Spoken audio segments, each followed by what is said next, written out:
Buenas tardes, doctora. Buenas tardes, ¿cómo están, chicos?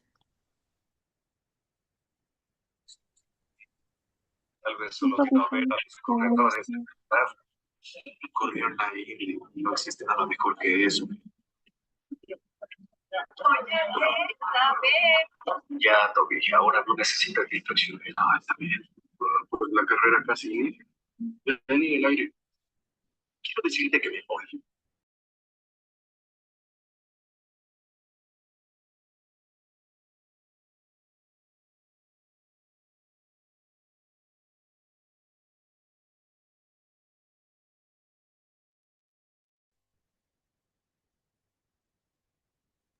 En unos minutitos empezamos, chicos. Vamos a estar esperando que se agreguen a la llamada más gente y estén poniendo sus nombres de la lista, porfa.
Listo, chicos. Yo creo somos un número considerable. Por favor, las personas que les toca exponer tienen que compartir pantalla.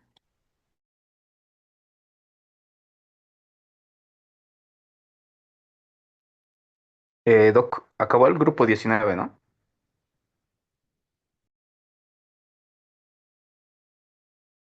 Este, ayer han acabado el tema 21. Les toca el 23. Ahí, ahí, pues yo ahorita comparto.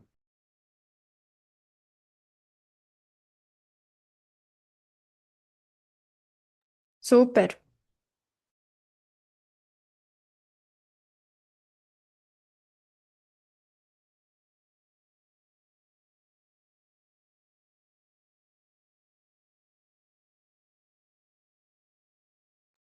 Doctora, no me deja compartir al parecer. Dice, solo el anfitrión puede compartir esta reunión. No sé si... Y no puedes mandar solicitud para que te deje compartir. A ver, déjame ver. Record in progress. Ahí ya. A ver, no, este no es un ratito. Déjame ver un cachito. Settings, share screen. Mm,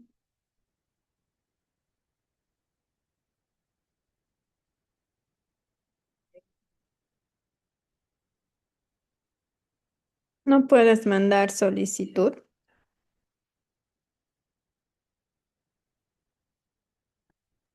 No, no sé, no sé. Pero dice compartir y no manda ningún mandar solicitud. Qué raro, a ver. Veré otra vez. Aquí.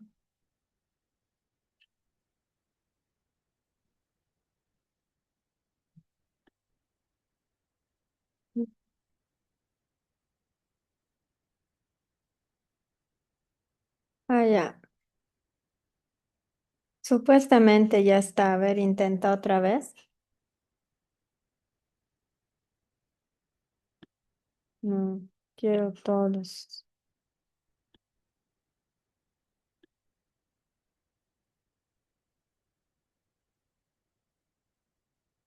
¿No ve? Sí, ya está.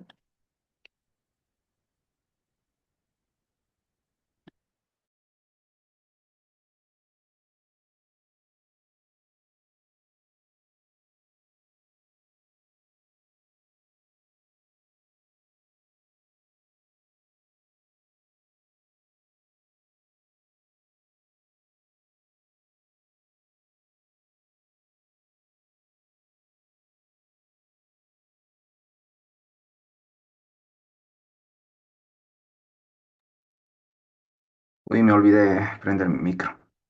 Ya, se logra ver la pantalla, ¿no, chicos? Doctora. Sí, bro. Sí, Ya, bueno, vamos a iniciar con este nuevo capítulo, que es el capítulo 23, que lleva por título Válvulas y tonos cardíacos, como también cardiopatías, vamos a ver, valvulares y tanto congénitas. Y vamos a empezar con lo que es tonos cardíacos, que es el loop dub, ¿no? Bueno, para el primer tono cardíaco, este sonido del primer tono es en el es en el cierre de las válvulas auriculoventriculares. A ver, voy a dibujar, perdón. Ya, bueno, ya, el corazón, ¿no? Ahí, lo dividimos y muy bien sabemos que presentan lo que son las válvulas auriculoventriculares que se encuentran acá y las semilunares que van a estar por acá. Pam, pam, lo dijimos. Ahora, eh, este primer tono se produce gracias al cierre de estas válvulas auriculoventriculares, que en este caso sería la del lado derecho, que es la tricuspidia, y el lado izquierdo, la mitral. Entonces, es gracias a ese sonido. Y este sonido se da en el inicio de la sístole ventricular. Este, este primer tono va a ser un tono bajo. Ahorita vamos a ver un gráfico, pero va a ser prolongado. Va a tener una frecuencia, un ciclo de 30 a 45 hercios. Y el segundo tono se va a producir gracias al cierre de las válvulas semilunares. Ahora es donde actúa la pulmonar, tanto la aórtica. Ahora, este sonido se produce al final de la sístole. Esto era en el inicio y este va a ser en el final. O también antes de que empiece la diástole, ¿no? En el inicio. Ahora, este tono, segundo tono, va a ser agudo y seco. Y va a ser corto a- a- con respecto al primer tono. Ahorita vamos a ver de cuántos segundos es. El primer tono es de 0,14 y el segundo tono es de 0,11. A ver, vamos a ver, acá nos habla de eso y acá está. Como decía, la duración de estos dos tonos, del primero tanto segundo, va a tener un aproximado de 0,14 segundos y el segundo, como dije, es 0,11 segundos. Ahora, es el gráfico, ¿no? Que estaba mencionando más antes. Y el hercios sería la frecuencia en ciclos, ¿no? Eso. Ahora, el umbral de la audibilidad para nosotros es de 40 a 520 ciclos. Al oído humano, ¿no? Con un estetoscopio también. Ahora, por acá, entonces ahí la línea traza, ¿no? Esto es el volumen del sonido, esto representa eso. Y esto es la agudez, si es grave, eso. Entonces, sería el umbral. Y vamos a ver los siguientes tonos cardíacos. Nos faltarían dos, el tercero y el cuarto. Vemos el cuarto. Bueno, en el cuarto, bueno, en el tercer tono cardíaco, se va a producir debido al llenado rápido de lo que son los ventrículos durante el tercio medio de la diástole. Es en el momento donde se va a producir este tercer tono y su frecuencia va a ser muy baja y va a ser, a veces se va a poder escuchar con el estetoscopio, a veces. Ahora, gracias al golpeteo, ¿no? De la sangre que va a entrar al ventrículo, es debido a eso que se va a escuchar, como decía, ¿no? El llenado rápido, entonces más el golpe, es por eso que se escucha. Ahora, en el cuarto tono cardíaco se va a producir eh, gracias a la contracción de las aurículas que van a impulsar, ¿no? Que van a caer hacia la sangre va a caer a los ventrículos, entonces es gracias a eso. Y este se va a producir en el final de la diástole, eso. Ahora, vamos a ver esto, a ver, voy a marcarlo porque si no es decir nomás, ¿dónde está? Acá. Esto es un fonograma, un fonograma. Lo vamos a explicar más adelante. Nos dice que en el cuarto tono cardíaco va a haber una frecuencia bajísima, o sea que no se va a escuchar, y va a tener una frecuencia de 20 hercios. Y lo que se puede escuchar, dijimos que era entre 40 a 520, 560, algo así. Entonces, esto tiene 20 hercios, entonces no se va a poder escuchar. Ahora sí vamos a esto, que ya lo hicimos en prácticas, que son las zonas de la superficie torácica para la auscultación. Ya conocemos, ¿no? Lo que es el foco aórtico, foco pulmonar, el foco tricuspidio y el mitral. Que, bueno, estas zonas no son directamente los lugares donde se van a originar los sonidos, ¿no? Porque los sonidos se originan, dijimos, de acuerdo al cierre de las válvulas, eh, como también al golpeteo, entonces no se originan ahí, ¿no? Estos sonidos, sino se conducen, el sonido que produce estos cierres, se conducen sobre estructuras, ¿no? Entonces va pasando, atravesando estructuras y va a llegar a estos lugares, ¿no? A lo que dijimos, foco aórtico, foco pulmonar, en el foco tricuspidio y en el foco mitral, que muestran la imagen, ¿no? Ahí están. Y, y ahora sí, vamos al fonocardiograma, que, bueno, es un gráfico, ¿no? Y que se debe a un micrófono, es un micrófono, dice, es un gráfico que registra las vibraciones, o sea, lo que el corazón transmite mediante las estructuras. Entonces, gracias a eso es, ¿no? Son vibraciones sonoras del corazón mediante un micrófono de alta sensibilidad. Entonces, este micrófono ayuda a detectar estas vibraciones que es eh, por debajo de los 40 hercios. Entonces, detecta esas vibraciones sonoras, nos dice. Y esto se utiliza, ¿no? Para patología, se podría decir, para detectar ruidos inaudibles al oído del humano, ¿no? Que era de 40 para arriba. Diferencia compresión, soplos y chasquidos para diferenciarnos si se puede observar soplos en el corazón, otros sonidos que no deberían estar ahí, ¿no? Después permite medir la duración exacta de los intervalos entre tonos. Eso. Mm, bueno, creo que es eso hasta donde yo tengo que explicar. Y mis compañeros van a explicar las lesiones valvulares. Muy bien. Buenas tardes, días. Vamos a iniciar con las lesiones valvulares, con la primera enfermedad, que es la fiebre reumática. ¿Qué es la fiebre reumática? Es una enfermedad autoinmunitaria que se debe a una infección por un estreptococo hemolítico del grupo A. Estos organismos o esta bacteria, ¿qué es lo que hace?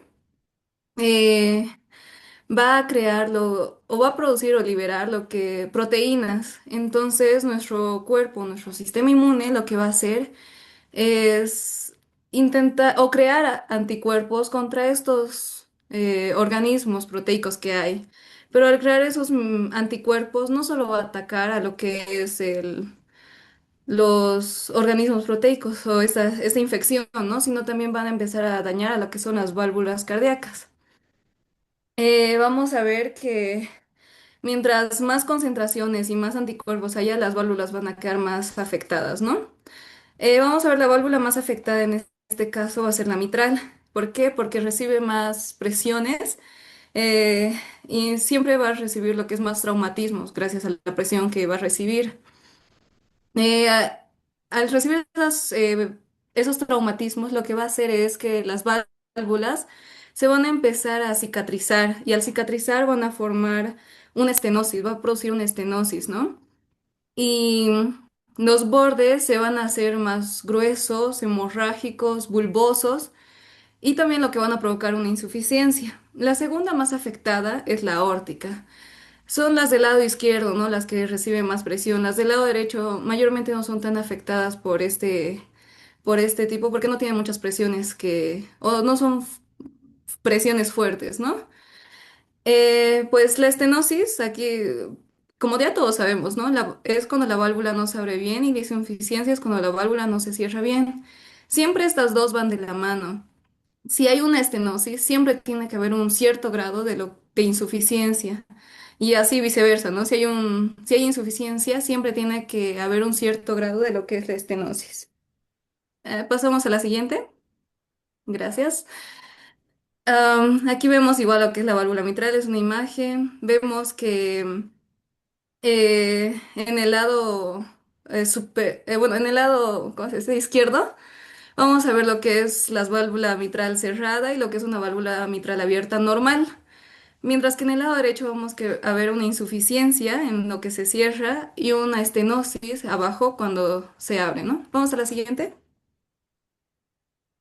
Gracias. La segunda enfermedad que vamos a estar explicando, bueno, que voy a explicar es la estenosis aórtica por envejecimiento. También es llamada estenosis de la válvula aórtica calcificada senil. Pues con el paso del tiempo, nuestras válvulas se van a ir se van a ir calcificando, osificando y lo que va a hacer que éstas se vuelvan más rígidas. Tengo una imagen aquí al lado que muestra cómo más o menos, ¿no? Es una imagen real de cómo la válvula se va a ver. Vemos que sus bordes están engrosados, vemos cómo se va haciendo más rígida, ¿no? Pues al haber una estenosis, porque lo que hemos dicho es se va a ver un cierto estrechez en esta válvula, el corazón tiene que hacer más trabajo o sea, más presión para que pueda salir esta sangre a lo que es a la aorta, ¿no? Entonces, esta válvula va a impedir, va a ser como, va a crear una resistencia, ¿no? Al paso de la sangre. Entonces, como un sistema de compensación, la compensación va a hacer que el corazón va a recibir lo que es va a hacerse una hipertrofia en el ventrículo izquierdo, que es una hipertrofia concéntrica. ¿Qué quiere decir esto? Que se va a crear, ¿no? Va a haber una multiplicación de las células musculares cardíacas. Vemos en la imagen de aquí abajo que también les dejé, es una hipertrofia cardíaca concéntrica y una excéntrica. En este caso es la concéntrica, ¿no? Vemos la luz de lo que es el corazón, lo que es el ventrículo izquierdo. Vemos en la concéntrica que la luz es más pequeña, no hay una cierta dilatación, mientras que en la excéntrica sí. Sí hay y eso, lo malo es que en esta enfermedad es una concéntrica, entonces no va a recibir una cantidad adecuada de sangre y por lo tanto no se va a llevar una cantidad de sangre correcta a todo el cuerpo. El gasto cardíaco en reposo llega a ser normal, pero cuando se hace ejercicios o muchos ejercicios, ocurre lo que es una insuficiencia cardíaca o una deficiencia, ¿no? En lo que es el corazón. Los síntomas. La primera es la angina relacionada al esfuerzo. Esto quiere decir que el corazón, bueno, que va a haber, como se dice, dolor en el pecho cada vez que se haga un mínimo esfuerzo, ¿no? Como segundo tenemos la pérdida de tolerancia al ejercicio. Esta segunda, pues es igual, ¿no? Casi similar. O sea, cuando hay un poco de ejercicio, pues ya no se puede soportar, ¿no? La tercera, insuficiencia cardíaca congestiva. Lo que les iba diciendo, ya que el corazón no recibe la cantidad necesaria, ¿no? Cuando hay ejercicio, tiene que bombear más rápido, no se llena lo adecuado o la cantidad adecuada. Entonces, el cuerpo no va a recibir el oxígeno y nutrientes necesarios, ¿no? Porque no va a haber tanta sangre que se expulse. Y por último, ¿qué es la disnea? Que es lo que es la dificultad para respirar, ¿no? Vamos a la siguiente. Ahí. Vamos a iniciar con los soplos cardíacos anormales. Vamos a leer la definición. Ahí dice, los soplos cardíacos son sonidos anormales producidos por flujo turbulento de la sangre debido a las lesiones valvulares. Siguiente. Vamos a ir con el primer soplo, que es el soplo sistólico de la estenosis aórtica. Hay tres cosas que hay que enfocarnos bien en estos para poder distinguirlos. Es que primero va a ser sistólico, va a ser por una estenosis y va a ser en la válvula aórtica, ¿ok? Dice, se produce cuando la sangre sale con dificultad por la válvula aórtica estrecha. Al haber una estenosis, o sea, que la válvula aórtica, como dice, está estrecha, la presión va a hacer que la sangre salga con tanta fuerza que va a empezar a chocar con las paredes de la aorta ascendente en este caso, ¿no? Es cuando ocurre la contracción en la sístole, ¿no? Entonces, al haber ese choque se va a producir un soplo, ese sonido va a ser muy duro, fuerte, es el sonido más fuerte que vamos a tener por estas lesiones valvulares. Llega a ser tan fuerte que se irradia a lo que es la parte superior del pecho y la parte inferior de lo que es el cuello. Incluso se puede palpar, las vibraciones que se va a tener se puede palpar, igual en la parte superior del pecho e inferior del cuello. A este método se le llama frémito. Vamos a ir con el segundo que dice aquí abajo, soplo diastólico de la insuficiencia aórtica.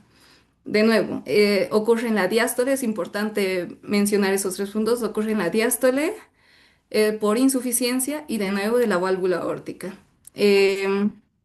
Vamos a volver a leer la definición. Dice, ocurre cuando la válvula aórtica no se cierra bien y la sangre regresa al ventrículo izquierdo. O sea, por insuficiencia, prácticamente el nombre nos dice todo, ¿no? Ocurre en la diástole cuando el corazón se está relajando, las válvulas, la válvula aórtica no se va a cerrar bien o por completo, entonces va a haber un flujo retrógrado, va a haber un reflujo que vuelva al ventrículo izquierdo y eso va a ser un sonido, es suave, la verdad es decreciente silbido, pero ocurre este sonido, ¿no? Y también sobrecarga lo que es el ventrículo izquierdo. Siguiente, gracias. Ahí está. Soplo sistólico de la insuficiencia mitral. De nuevo, tres puntos. Ocurre en la sístole, es insuficiencia y es en la válvula mitral, ¿no? Se presenta cuando la válvula mitral no se cierra bien y la sangre retorna a la aurícula izquierda. Eso ocurre en la sístole, a diferencia del otro es que es en la diástole, ocurre en la sístole. Cuando el corazón se está contrayendo, la sangre, y esta válvula, como no está funcionando bien, tiene una insuficiencia y no está bien cerrada, se escapa, ¿no? La sangre hacia lo que es la aurícula izquierda, del ventrículo izquierdo a la aurícula izquierda. Y pues como la aurícula izquierda queda, como el corazón, el eje del corazón está un poco más agachado, ¿no? Entonces la válvula izquierda está muy profunda, entonces no se llega a escuchar bien, porque esa cavidad está profunda en la región del tórax, ¿no?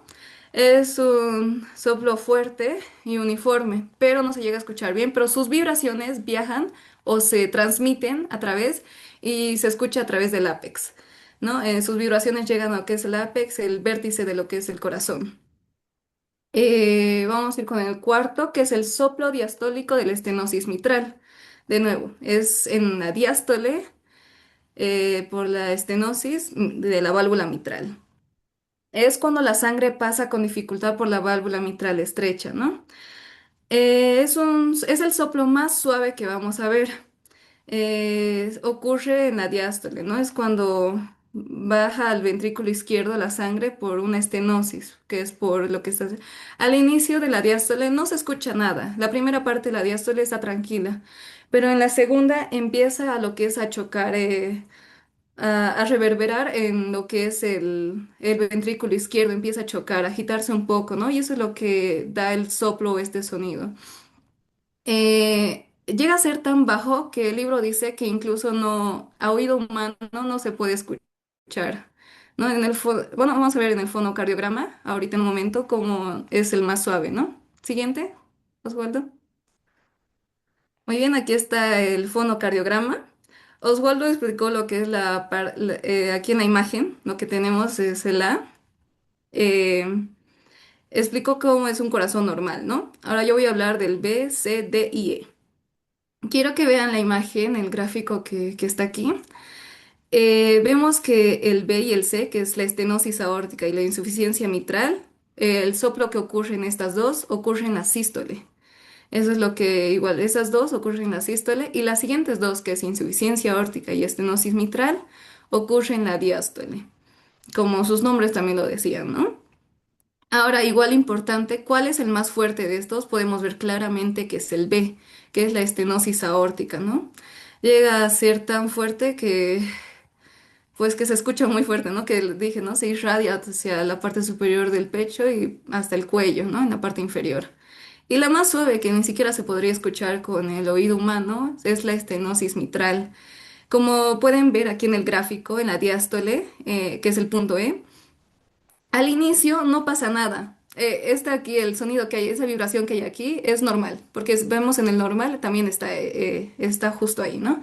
Al inicio no hay nada, pero después va apareciendo un poco porque empieza a chocar, cuando se empieza a llenar el ventrículo izquierdo empieza un poco a reverberar. Ok, aquí vamos a ver cómo distinguirlos, cómo son los patrones. De la estenosis aórtica, su soplo es en forma de rombo. Y aquí claramente se ve en el B que sí es en forma de rombo. La insuficiencia mitral es uniforme, ¿no? Es sistólico y va uniformemente. La insuficiencia aórtica es decreciente y es en la diástole, ¿no? Vemos cómo va decreciendo el sonido, las vibraciones se van haciendo cada vez más pequeñas. Y en la estenosis mitral vemos como el soplo diastólico es retumbante y es al final, ¿no? Pero es suave, es un soplo suave. Muy bien, doy paso también a mi compañera Neidi. Siguiente. Ya. Buenas tardes, doctora y compañeros. Continuando con la exposición dinámica circulatoria anormal en la cardiopatía valvular. Si bien ya se mencionó que, bueno, estenosis, insuficiencia se puede ir dando en cualquiera de las cuatro válvulas, pero las más importantes y las que iremos mencionando va a ser la válvula aórtica y la válvula mitral. Bien, al haber la afectación en la válvula aórtica, sea por estenosis o por insuficiencia aórtica, eh, vamos a tener lo que sería la disminución del volumen sistólico neto. ¿Esto a qué nos referimos? Hace referencia a, bueno, si bien se mencionó que lo que es estenosis es debido a que no hay no puede pasar adecuadamente el flujo sanguíneo debido a ese estrechamiento valvular y lo que sería insuficiencia. Hay esa salida de flujo sanguíneo, lo que sería hacia la aorta, pero gran parte de ese flujo sanguíneo regresa a lo que sería el ventrículo izquierdo. ¿A qué nos vamos? Hace referencia a que cualquiera de las dos lesiones que se esté dando haya menor cantidad de flujo sanguíneo para nuestro organismo. A eso se le llama lo que sería el volumen sistólico neto. A todo eso, a esas complicaciones que se va a ir dando, va a ir provocando el cuerpo dos mecanismos compensatorios importantes, que va a ser la hipertrofia del ventrículo izquierdo, que esta se va a ir dividiendo tanto excéntrica como concéntrica. La excéntrica va a ver lo que sería si bien se ve en la imagen figura 23.4 del libro, se observa que hay un aumento del tamaño de la cámara ventricular. Esto se debe a la adaptación del flujo, del volumen de sangre, ¿no? Va a haber, en la imagen, se observa que va a haber ese aumento en la cámara ventricular. Eso se debe en la insuficiencia aórtica, debido al retorno del flujo sanguíneo, hace que el ventrículo se adapte a ello por haber un aumento o esa sobrecarga del volumen. Luego tenemos lo que sería la hipertrofia concéntrica. En esta vamos a observar, si bien se observa en el corazón normal y en la parte concéntrica, hay un aumento o ese engrosamiento de lo que sería del músculo miocardio. Eh, Esto se debe a que mm, ay, eh, al haber, esto se debe a la sobrecarga de presión, ¿no? Que debe ejercer el corazón, a la sobrecarga de presión. Esa es la adaptación a ello.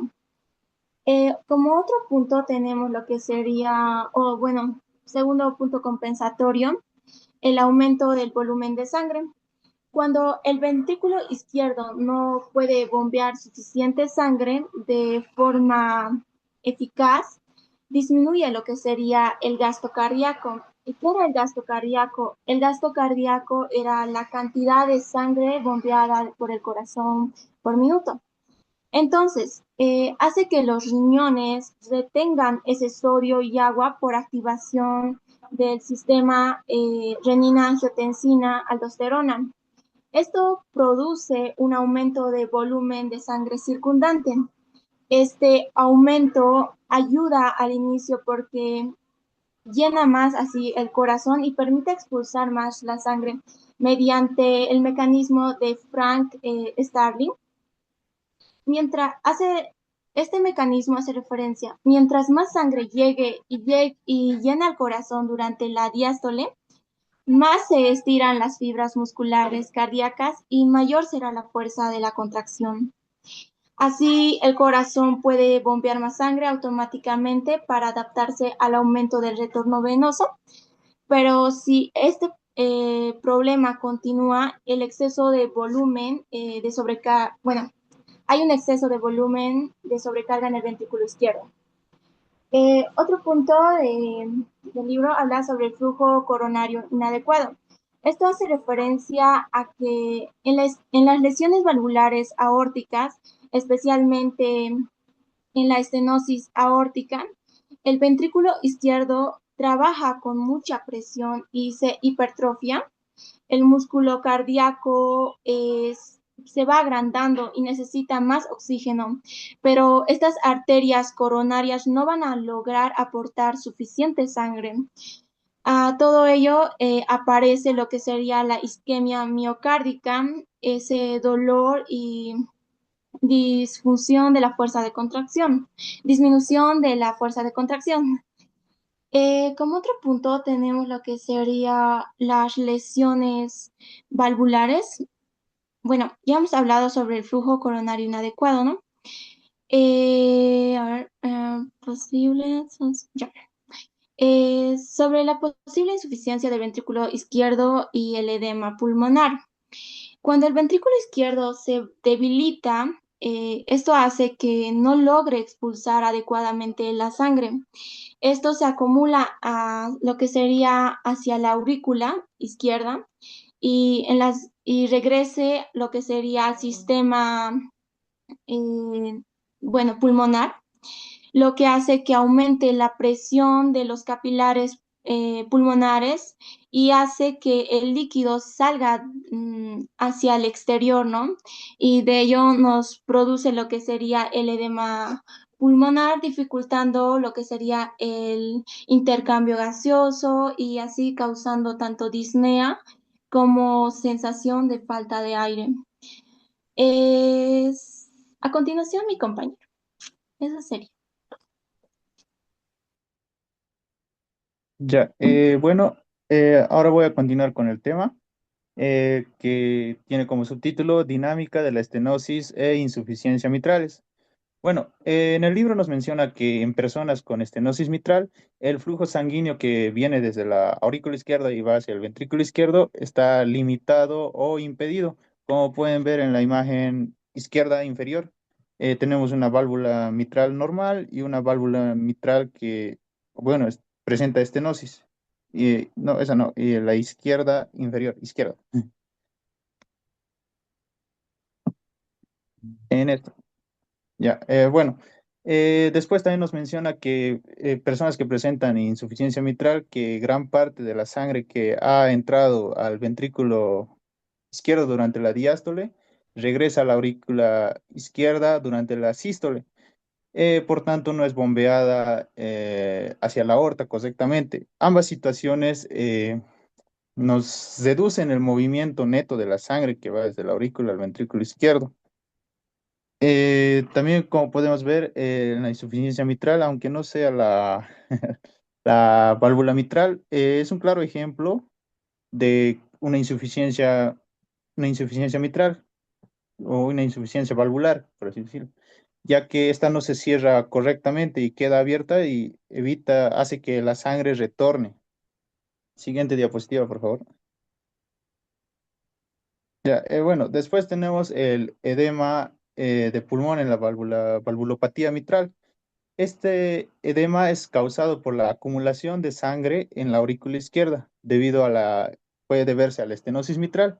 Esta acumulación de presión en la aurícula izquierda hace que inicie en la aurícula izquierda, después vaya hacia las venas pulmonares, a los capilares pulmonares y por tanto el pulmón tiende a producirse un edema pulmonar grave. Esto hace que los pacientes sientan dificultad respiratoria, sensación de ahogamiento, tos y entre esas cosas.